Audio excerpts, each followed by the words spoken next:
Marigolds by Eugenia Collier. When I think of the hometown of my youth, all that I seem to remember is dust. The brown, crumbly dust of late summer. Arid, sterile dust that gets into the eyes and makes them water. Gets into the throat and between the toes of bare brown feet. I don't know why I should remember only the dust. Surely there must have been lush green lawns and paved streets under leafy shade trees somewhere in town. But memory is an abstract painting. It does not present things as they are, but rather as they feel. And so, when I think of that time and that place, I remember only the dry September of the dirt roads and grassless yards of the shanty town where I lived. And one other thing I remember, another incongruency of memory, a brilliant splash of sunny yellow against the dust. Miss Lottie's marigolds. Whenever the memory of those marigolds flashes across my mind, a strange nostalgia comes with it and remains long after the picture has faded. I feel again the chaotic emotions of adolescence, elusive as smoke, yet as real as the potted geranium before me now. Joy and rage and wild animal gladness and shame become tangled together in the multicolored skein of 14 going on 15 as I recall that devastating moment when I was suddenly more woman than child years ago in Miss Lottie's yard. I think of those marigolds at the strangest times. I remember them vividly now as I desperately pass away the time. I suppose that futile waiting was the sorrowful background music of our impoverished little community when I was young. The depression that gripped the nation was no new thing to us, for the black workers of rural Maryland had always been depressed. I don't know what it was that we were waiting for. Certainly not for the prosperity that was just around the corner, for those were white folks' words which we never believed.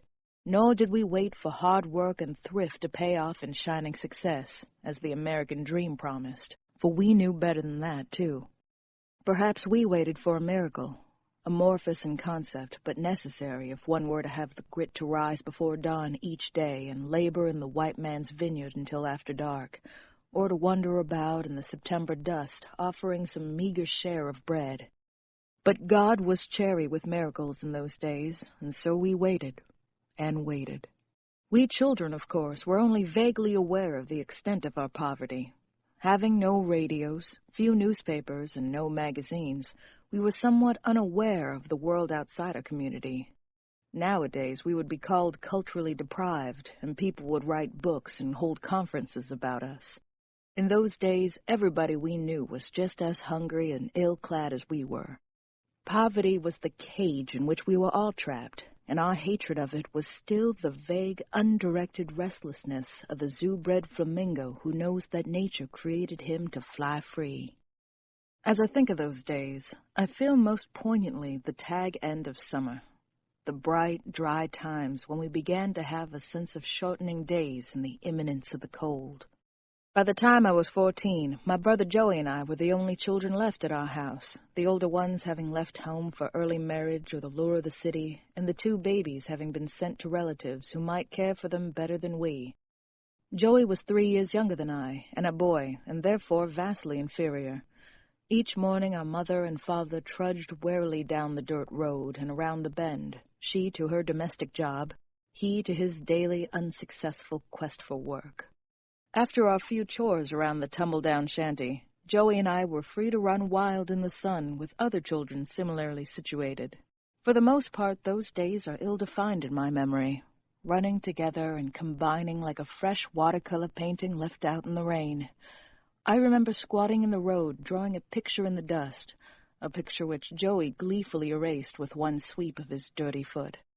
I remember fishing for minnows in a muddy creek and watching sadly as they eluded my cupped hands, while Joey laughed uproariously.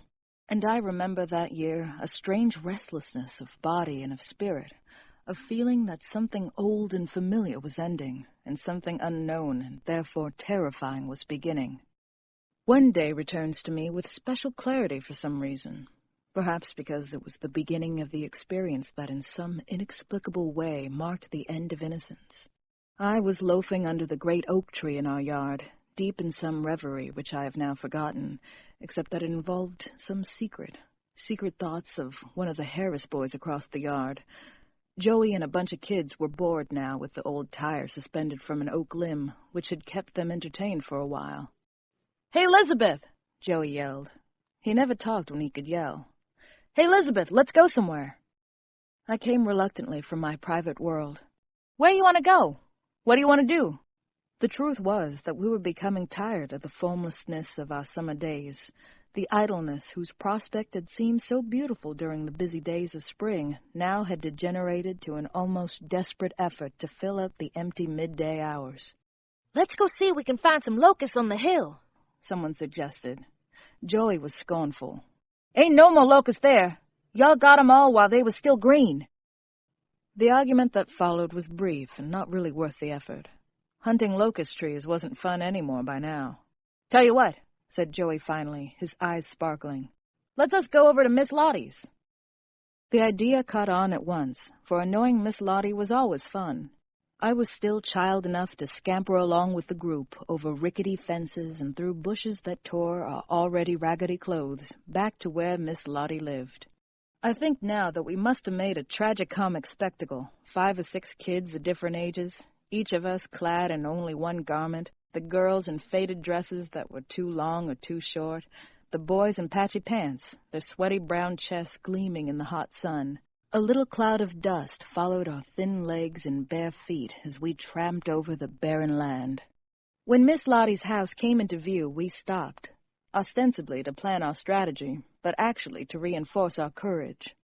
Miss Lottie's house was the most ramshackle of all our ramshackle homes.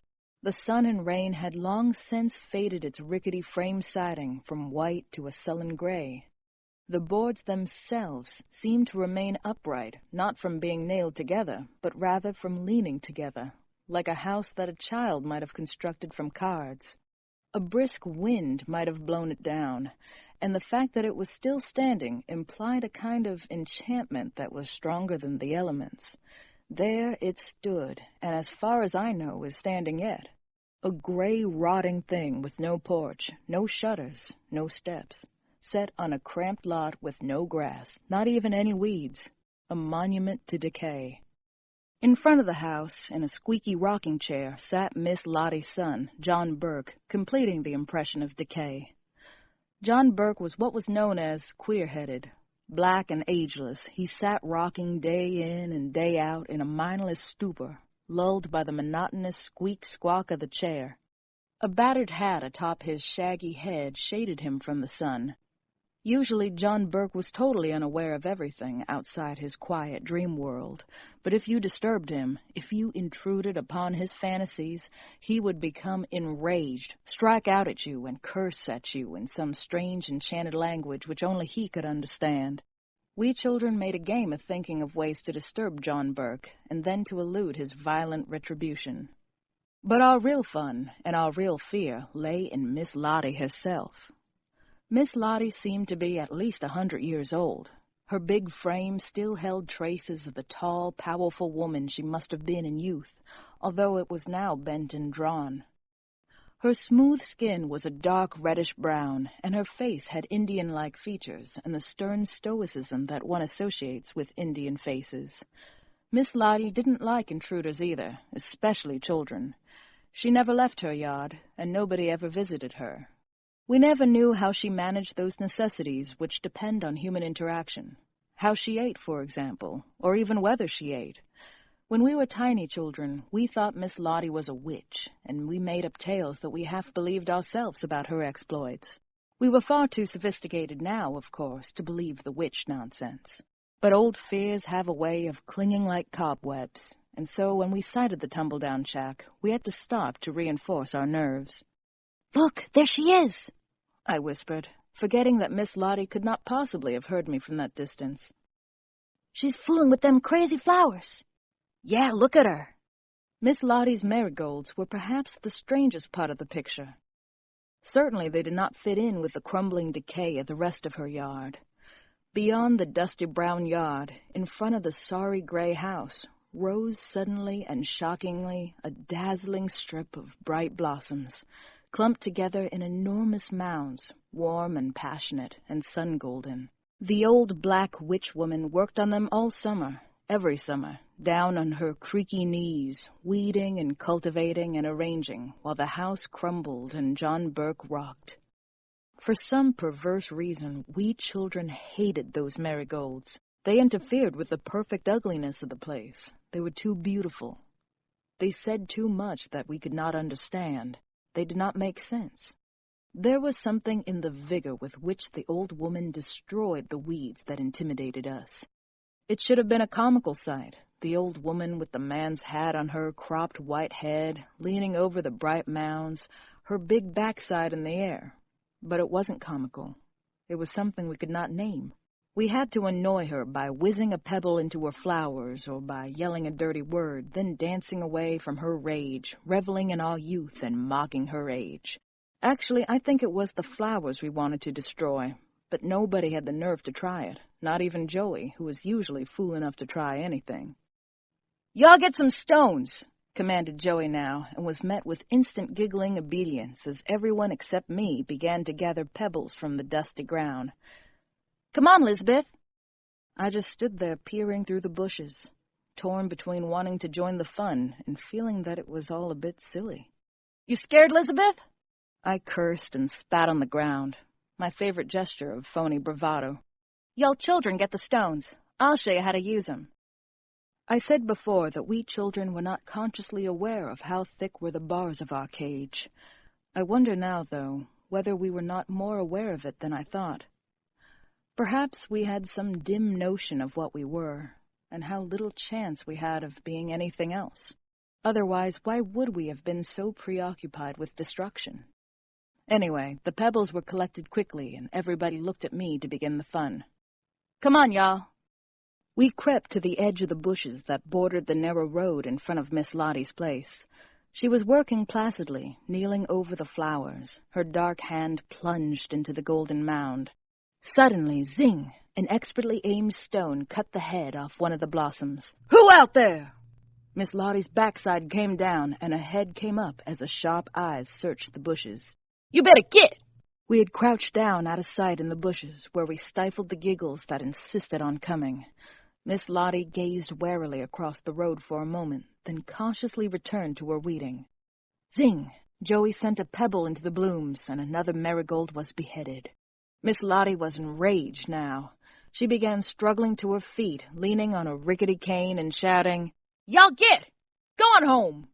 Then the rest of the kids let loose with their pebbles, storming the flowers and laughing wildly and senselessly at Miss Lottie's impotent rage. She shook her stick at us and started shakily toward the road, crying, "Get long! John Burke! John Burke, come help!"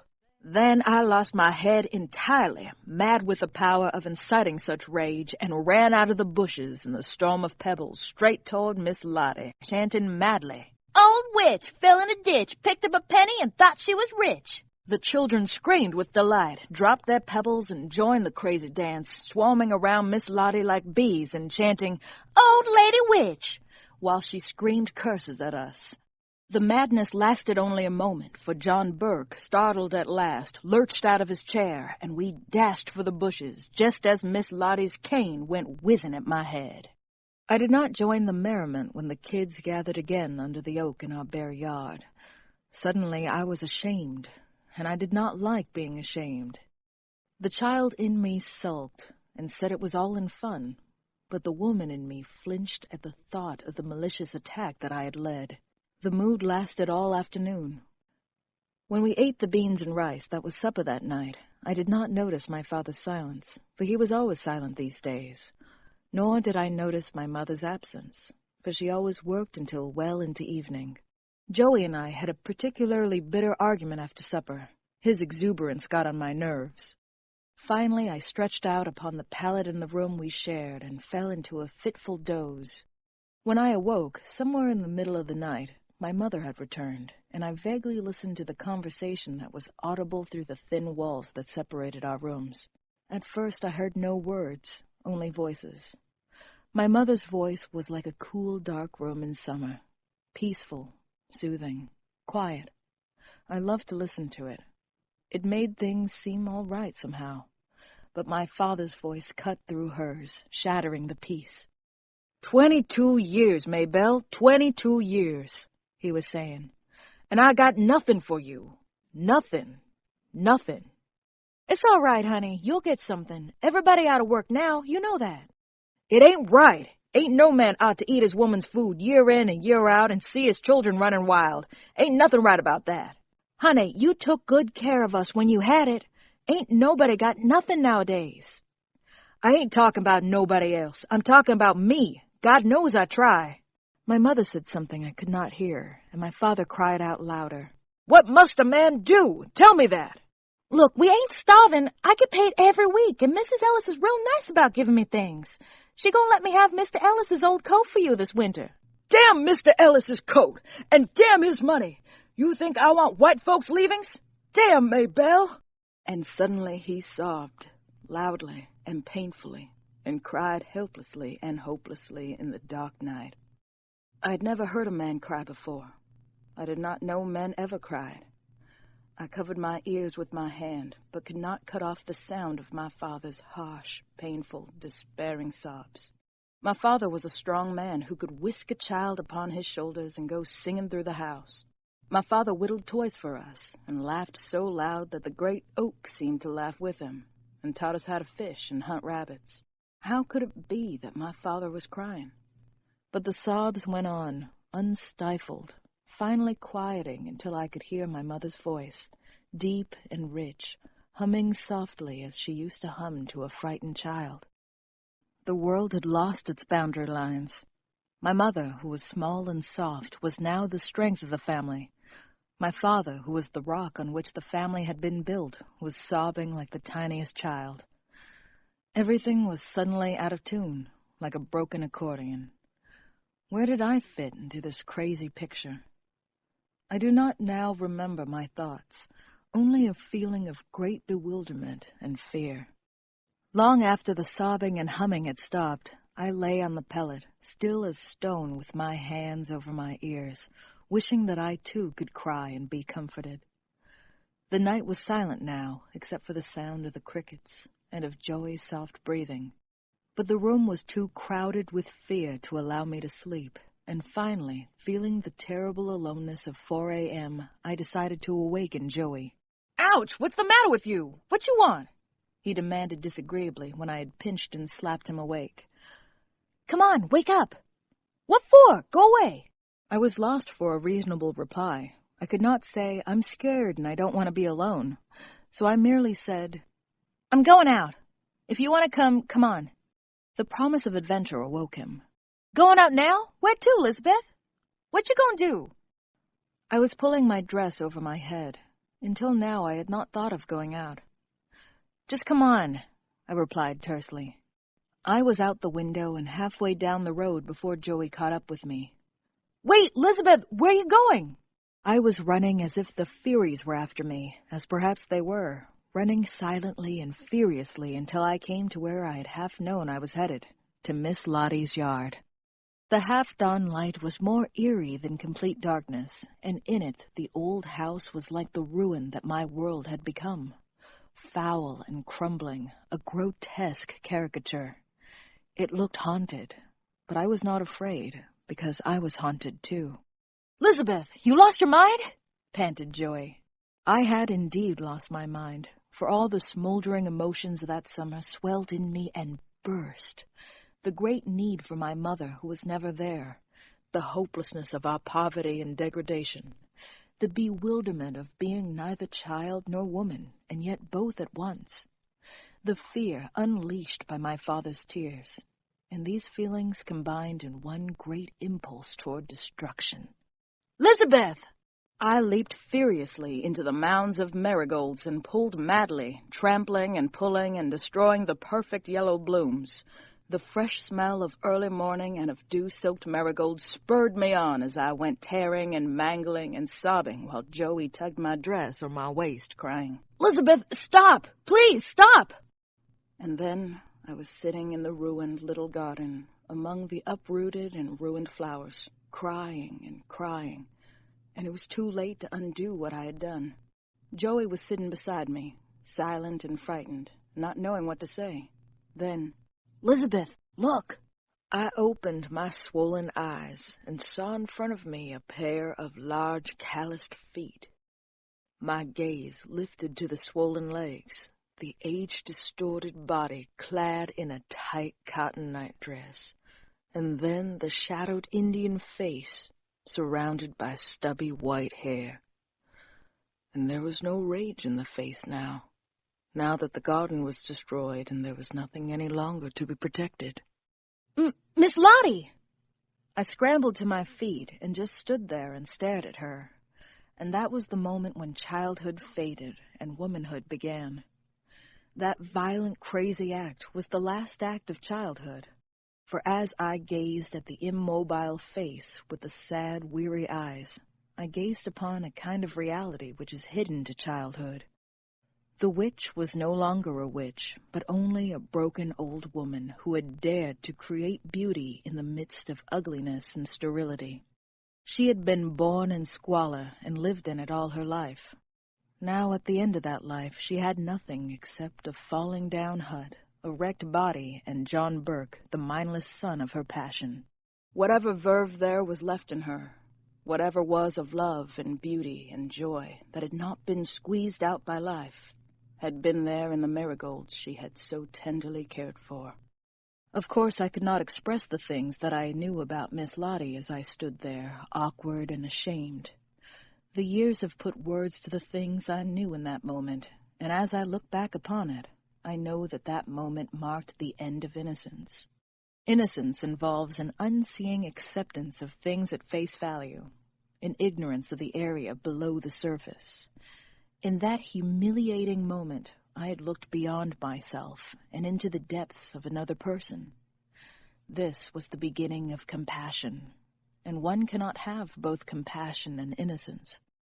The years have taken me worlds away from that time and that place, from the dust and squalor of our lives, and from the bright thing that I destroyed in a blind, childish striking out at God knows what.